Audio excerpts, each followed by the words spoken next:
నేటి చంద్రగ్రహణం మీ అందరికీ కూడా తెలుసు. సాయంత్రం సంభవించబోతూ ఉన్నది.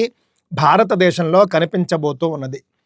అయితే చాలా ఛానళ్లలో మధ్యాహ్నం 3:15 నుండే గ్రహణము, అప్పుడే పట్టు స్నానం చేసేయాలి అని చెబుతూ ఉన్నారు. తప్పు, దృష్టిలో పెట్టుకోండి. మనం గతంలో కూడా చాలాసార్లు చెప్పుకున్నాం, గ్రహణం మన కంటికి కనిపించినంత వరకే నియమాలు అని చెప్పేసి. ఆ లెక్క ప్రకారం చూసినప్పుడు సూర్యాస్తమయం తరువాత చంద్రోదయం అయినప్పటి నుండి మాత్రమే మనకు గ్రహణం కనిపిస్తుంది. కావున ముఖ్యంగా భాగ్యనగరంలో చూస్తే ఈరోజు సాయంత్రం 6:22 చంద్రోదయం కాబోతూ ఉన్నది. కావున చంద్రోదయం గ్రహణంతోనే ప్రారంభమవుతుంది. గ్రస్తోదయ గ్రహణం అంటారు. ఆ తర్వాత గ్రహణం పూర్తయ్యేది 6:47. కేవలం ఈ 25 నిమిషాల పాటు మాత్రమే గ్రహణం ఉంటుంది. కావున 6:22 తర్వాత పట్టు స్నానం చేయాలి.